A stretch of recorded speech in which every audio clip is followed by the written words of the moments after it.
క్రీస్తు యేసునందు ప్రియమైన దేవుని బిడ్డలందరికీ house of vision international ministries తరపున హృదయపూర్వకమైన వందనాలు తెలియజేస్తా ఉన్నాం. జూలై మాసం 19వ తారీఖు 2026 సంవత్సరం. ఈనాటి వాక్య ధ్యానం కీర్తనల గ్రంథం 147వ అధ్యాయం 13వ వచనం.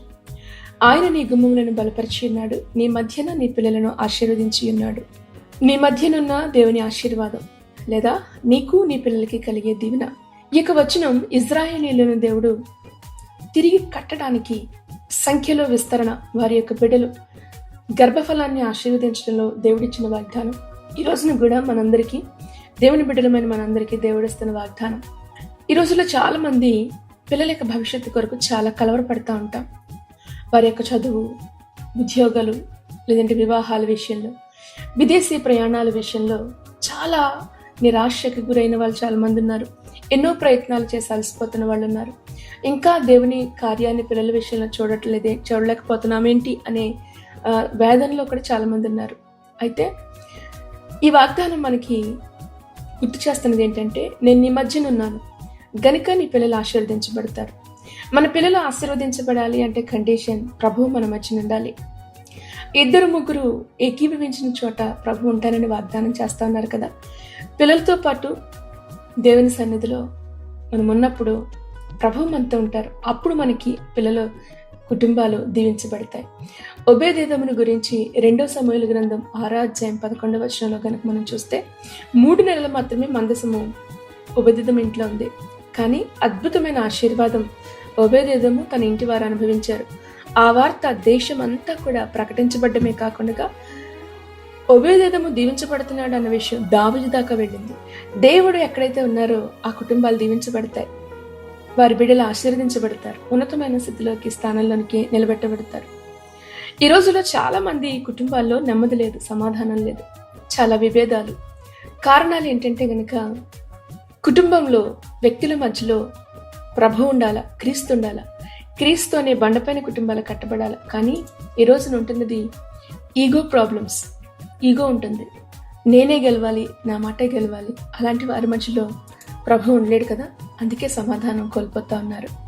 నీ మధ్యన నీ పిల్లలను ఆశీర్వదించి ఉన్నాడు. గర్భఫలము యెహోవా ఇచ్చు బహుమానం కదా, అంటే మన పిల్లలు దేవుని యొక్క బహుమానం. దేవుని యొక్క ఆశీర్వాదం అంటే నిజానికి ఎక్కువ మార్కులు రావడం, విదేశాలు వెళ్ళడం, ఎక్కువ డబ్బులు సంపాదించడం, ఇదేనంటారా పిల్లల విషయంలో ఆశీర్వాదం? అసలు ఆశీర్వాదం ఏమై ఉంటుంది? దేవుని యందు భయభక్తులు కలిగి, రక్షణ అనుభవంతో, రక్షణ జ్ఞానాన్ని కలిగి, పరిశుద్ధాత్మ నడిపింపుతో ఎందరి బిడ్డలు ఈ రోజున నడిపించబడుతున్నారో ఆలోచించండి. అబ్రహామును గురించి ఒక చక్కటి మాట ప్రభువు ఒక గొప్ప సాక్ష్యాన్ని పలికినట్లుగా చూస్తాం. ఆదికాండం 18వ అధ్యాయం 19వ వచనం. 15 చదువుతాను.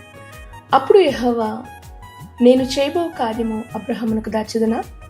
అబ్రహాము నిశ్చయముగా బలము గల గొప్ప జనమగును, అతని మూలముగా భూమిలోని సమస్త జనములు ఆశీర్వదించబడును.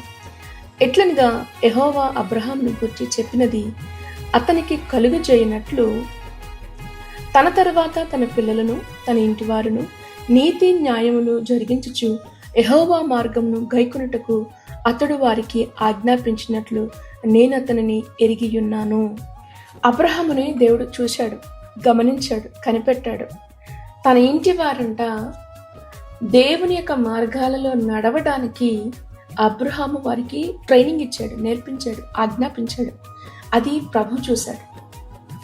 అంటే అబ్రహాము చూసినది ఏంటంటే, అబ్రహాముని దేవుడు చూసింది ఏంటంటే, తన కుటుంబాన్ని, అబ్రహాము తన కుటుంబాన్ని దేవుని మార్గములో నడిపించే ఒక ఆధ్యాత్మికమైన, ఒక చక్కటి నాయకునిగా ఉండడాన్ని దేవుడు గమనించాడు.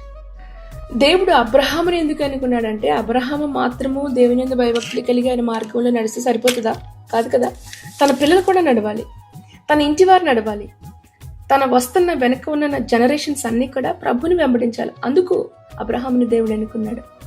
ఎప్పుడైతే అబ్రహాము తన ఇంటి వారికి నేర్పించాడో ప్రభు అది గమనించాడు. అబ్రహాముని దేవుడు ఎన్నుకున్నాడు, పిలిచాడు అంటే అర్థం ఒక ప్రత్యేకమైన ఉద్దేశంతో పిలవడం లేదా బాధ్యతను అప్పగించడం. ఎంత చక్కటి మాట ఇక్కడ రాయబడిన చూడండి 19వ వచనంలో తిరిగి, యెహోవా మార్గమును గైకొనుటకు అతడు వారికి ఆజ్ఞాపించాడంట.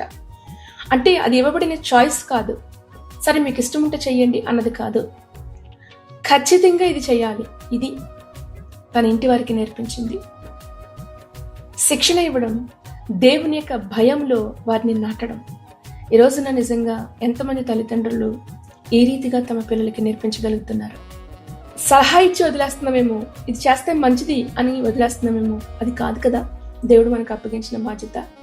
అబ్రహాము తన ఇంటి వారిని కేవలము తన ఆస్తిపాస్తులు చూసుకోవడానికో, తన వ్యాపారాలు చేయడానికో, ఇందుకొరకే కాదు నేర్పించబడింది, దేవునితో ఎలా నడవాలో నేర్పించాడు.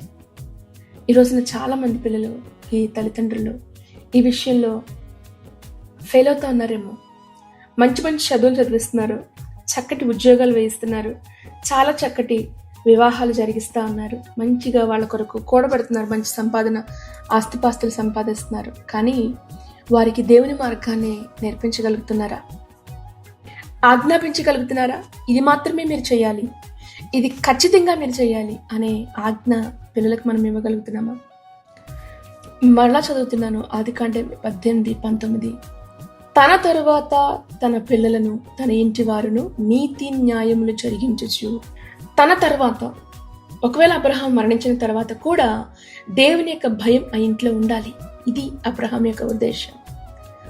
ఒక్క తరం తల్లిదండ్రులు మాత్రము దేవుని విశ్వాసం ఉంటే సరిపోతుందా? తన తర్వాత వచ్చే వారసత్వంగా ఉన్న పిల్లలు ఖచ్చితంగా దేవుని యందు విశ్వాసం ఉంచి ఆయన మార్గాలలో నడవాలి కదా. నిజంగా దేవుడు మీ కుటుంబాల్లో, మీ వ్యక్తిగత జీవితాల్లో చేస్తున్న కార్యాలను సాక్ష్యంగా మీ బిడ్డలతో పంచుకోవడానికి ఇష్టపడుతున్నారా? తెలియచేస్తున్నారా? ప్రభు మీ జీవితంలో ఏమై ఉన్నాడో, ఎలాంటి కార్యాలు జరిగిస్తున్నారు, ఎలాగున ప్రభు మిమ్మల్ని దీనస్థితిలో నుంచి పైకి లేవనెత్తాడో తెలియజేశారా?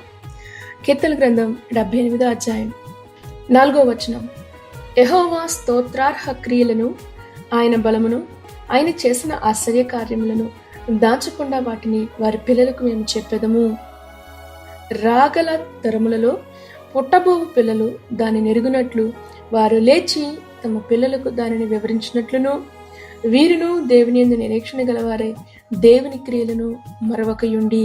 చూసారా, పిల్లలు దేవునికి విరోధంగా తిరగబడకూడదు అంటే, దేవుని యందు భయభక్తులు కలిగి ఉండాలంటే, దేవుడు చేసిన కార్యాలు పిల్లలతో పంచుకోవాలి, వాళ్ళకి తెలియచేయాలి.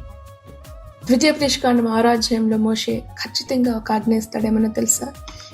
ఈ దేవుని మాటలు నీ పిల్లలకు నువ్వు శ్రద్ధగా బోధించాలా. అబ్రహాము బోధించింది దేవుని యొక్క మార్గాలను బోధించాడు, అబ్రహాం యొక్క అభిప్రాయాలను కాదు. అంటే దేవుని యొక్క మార్గాలను నేర్పించాడు. దేవుని మార్గం అంటే పరిశుద్ధమైన జీవితం, విశ్వాస జీవితం, ప్రార్థన, వాక్య ధ్యానం, ప్రేమతో నడుచుకోవటం, ఇవన్నీ కూడా దేవుని యొక్క మార్గాలు కదా. ఇవి తన ఇంటి వారికి నేర్పించింది. ఈరోజు నీ వాక్యం వింటున్న మీలో ఎంతమంది నిజంగా మీ పిల్లలకి అంత చక్కటి ట్రైనింగ్ ఇవ్వగలుగుతున్నారు? అబ్రహాం యొక్క గుడారాన్ని మొదట ఆరాధనా స్థలంగా, మందిరంగా మార్చాడు. అక్కడ బలిపెట్టి ఉండేది, ప్రార్థన ఉండేది, దేవుని స్వరం వినబడేది, పిల్లలు దేవుని గురించి నేర్చుకునేవారు. ఈ రోజున నిజంగా మన కుటుంబాలు మొదటి సంఘాలుగా మన కుటుంబాలు ఉన్నాయా? సంఘం అంటే కూడి ప్రార్థించేది, కూడి దేవుని సన్నిధిని, వాక్యాన్ని ధ్యానించేది. ఆ రీతిగా ప్రతి ఇల్లు కూడా ఉండాలని దేవుడు ఇష్టపడతా ఉన్నాడు. ప్రార్థనా మందిరంగా, వాక్యాన్ని బోధించే స్థలంగా, దేవుడు నివసించే నిలయంగా నీ ఇల్లు ఉండగలగాలి. దేవుడు అబ్రహామును అంతగా దీవించాడు. చుట్టూ శత్రువులు ఉన్నప్పటికీ కూడా వారు అసూయపడేంతగా దీవించబడ్డారంటే ఆలోచించండి. అబ్రహాము తన పిల్లలకు దేవుని మార్గాలను గురించి బోధించాడు. ఈ రోజున మీ పిల్లల విషయంలో మీరు ఎంత జాగ్రత్త తీసుకుంటున్నారు? నీ మధ్య నీ పిల్లలు దీవించబడాలంటే, నీ గుమ్మముల యొక్క గడియలు బలపరచబడాలి అంటే, పిల్లలకి దేవుని యొక్క మార్గాన్ని గురించి బోధించండి. వారికి ఏది చేసి పెట్టాం, ఎంత సంపాదించి పెట్టాం, అవి ప్రాముఖ్యమే. కానీ అంతకంటే ఎక్కువగా ప్రాముఖ్యమైనది ఏంటో తెలుసా? నీ పిల్లలు దేవుని మార్గంలో నడవడం. దేవుడు లేని కుటుంబాలు ప్రమాదంలో ఉన్నాయి, జాగ్రత్త. చాలా హెచ్చరికతో కూడిన మాట ఈ మాట. ఎందుకంటే ఉదాహరణకు మొదటి సమూయేలు గ్రంథం 2 మనకి ఏలీ అనే ఒక కుటుంబం కనపడుతుంది, యాజకుల కుటుంబం. ఏలీ పిల్లల విషయంలో సరిదిద్దలేకపోయాడు, వాళ్ళని హెచ్చరించలేకపోయాడు, వారిని గద్దించలేకపోయాడు. ఫలితం ఆ కుటుంబం మీద తరతరాలుగా ఉండవలసిన దీవెన, వారసత్వంగా రావాల్సిన యాజకత్వం ఆ కుటుంబంలో నుంచి తొలగిపోయింది, తీసివేయబడింది. కుటుంబం కూలిపోయింది. తల నెరిసిన వృద్ధులు ఆ కుటుంబంలో లేరు అనేది ఒక భయంకరమైన శాపంగా ఆ ఇంట్లో నిలబడింది. ఆలోచించండి. దేవుడు నీ మధ్యలో ఉండాలా? కుటుంబం మధ్యలో దేవుడు ఉండాలి, లేకపోతే అది ప్రమాదకరం. పిల్లల విషయంలో ఎందుకో తల్లిదండ్రులు ప్రేమ చూపిస్తున్నాం అనుకుంటారు, కానీ నిర్లక్ష్యాన్ని చూపిస్తూ ఉన్నారు. ఉదాహరణకు దావీదు విషయంలో అదే జరిగింది. అమ్నోను, అబ్షాలోము ఇష్టమైన వారే, కానీ భయంకరమైన పాపంతో వాళ్ళు నింపబడినప్పుడు వాళ్ళని క్రమశిక్షణ చేయలేకపోయాడు. పిల్లల్ని ఎప్పుడు ప్రేమతో కూడిన క్రమశిక్షణలో పెంచగలగాలి కదా. ఈ రోజున ఒకవేళ మీ పిల్లలు సోషల్ మీడియాకు బానిసలుగా ఉన్నారా? మాదక ద్రవ్యాలు, చెడు అలవాట్లకి లోబడి ఉన్నారా? దేవునికి దూరం అవుతున్నారా? అయితే ప్రభు ఈ రోజున మీతో చెప్తున్న మాట ఏంటో తెలుసా? నేను నీ మధ్య ఉంటే నీ పిల్లల్ని నేను ఆశీర్వదిస్తాను. నేను నీ మధ్య ఉంటే నేను నీ పిల్లల్ని ఆశీర్వదిస్తాను. ఇంట్లో ఉండడం అంటే అర్థం ఏంటో తెలుసా? సహవాసం. ప్రభుతో మీరు సహవాసం చేయగలగాలి. కుటుంబ ప్రార్థన, లేదంటే పిల్లలతో దేవుని యొక్క వాక్యాన్ని పంచుకోవటం. పిల్లలతో కలిసి ప్రార్థన చేయగలుగుతూ ఉన్నారా? మీ ఇంట్లో ప్రభు ఉన్నారా? ఆలోచించండి. దేవుడు నీ మధ్య నీ పిల్లల్ని ఆశీర్వదించాలి అంటే ఆయన నీ మధ్యన ఉండాలా? పిలవండి, ప్రభుని ఆహ్వానించండి. కుటుంబాల్లో నీ తర్వాత నీ పిల్లల పిల్లలు దేవుని భయభక్తులు కలిగి ఉండేలాగా జాగ్రత్తలు తీసుకోండి. ఈ వాక్యం ద్వారా ప్రభు మిమ్మల్ని అందరినీ దీవించి ఆశీర్వదించునుగాక. ప్రార్థన చేసుకుందాం. పరలోకమున్న మా తండ్రి, మీ పరిశుద్ధమైన నామాన్ని బట్టి మీకు వందనాలు చెల్లిస్తున్నాం. ఇదిగో ఈ రోజున మీరు ఇచ్చిన వాగ్దానాన్ని బట్టి మీకు వందనాలు. మా గుమ్మముల యొక్క గడియలు బలపరిచి మా మధ్యన మా పిల్లల్ని ఆశీర్వదిస్తానన్నావు దేవా. మీరు మా మధ్యన ఉండమని మిమ్మల్ని మేము ఆహ్వానిస్తూ ఉన్నాం దేవా. కృప దయచే మా పిల్లలు పరిశుద్ధమైన జీవితంతో, భక్తి విషయంలో శ్రద్ధ కలిగి ప్రభా, రక్షణ జ్ఞానాన్ని కలిగిన వారే చిత్తాన్ని నెరవేర్చే హృదయాలు మా బిడ్డలకు మీరు దయచేయండి. ప్రతి ఇల్లు కూడా ప్రభా ప్రార్థనా గృహముగా మీరు మార్చండి. విరిగిపోయిన కుటుంబాలను తిరిగి కట్టండి దేవా. నీకు దూరం అయిపోయిన బిడ్డలను తిరిగి నీ దగ్గరికి రప్పించు ప్రభా. సహాయం చేయండి. యెహోషువ చెప్పినట్లుగా నేను నా ఇంటి వారు యెహోవాను సేవించదమన్నా ఆ గొప్ప సాక్ష్యాన్ని ఇదిగో ఈ వాక్యం వెంటనే ప్రతి ఒక్కొక్కరి జీవితాల్లో కూడా మీరు దయచేయమని అడుగుతూ, ఇదిగో దేవా, అనేక మంది తల్లిదండ్రుల హృదయాలు బిడ్డల విషయంలో ఎంతో భారంతో నింపబడినాయి నాయన. వారి యొక్క కన్నీటిని ప్రభా మీరు తుడిచివేయండి, సహాయం చేయండి. నీకు దూరస్తులుగా ప్రభా భయంకరమైన పాపంలో బ్రతుకుతున్న బిడ్డల విషయంలో నువ్వు మేలు చేయను ఆయన. భవిష్యత్తు ఏంటో అర్థం కాని పరిస్థితులు, చదువుకుని కూడా ఉద్యోగాలు లేకుండా ఉన్నవారు ఉన్నారు. వయసు వచ్చేసిన వివాహాలు జరగకుండా ఉన్నవారు ఉన్నారు. దయించి ప్రభా బిడ్డల యొక్క బ్రతుకులు బాగు చేసి కట్టమని అడుగుతూ, నీ కృపాహస్తాలకి ఇదిగో వాక్యం ప్రతి ఒక్కొక్కరిని అప్పగిస్తున్నాం. దీవించి ఆశీర్వదించమని అడుగుచు మరొకసారి ఈ రోజున నూతనంగా ప్రభా మరి పుట్టినరోజులు, పెళ్లి రోజులు చేసుకుంటున్న బిడ్డల్ని మీరు జ్ఞాపకం చేసుకునండి. వారిని నిండారులుగా మీరు ఆశీర్వదించమని అడుగుతున్నాం. అనారోగ్యంతో వారిని దర్శించండి, బలపరచండి అయ్యా. నీ కృపలో రోజున చేస్తున్న ప్రతి ప్రయాణాల్లో కూడా మీ కాపుదల భద్రతను దయచేయమని ఈ వాక్య ధ్యానం అనేక మంది జీవితాల్లో ఒక ఆలోచన దయచే, పురుకొల్పుని దయచే.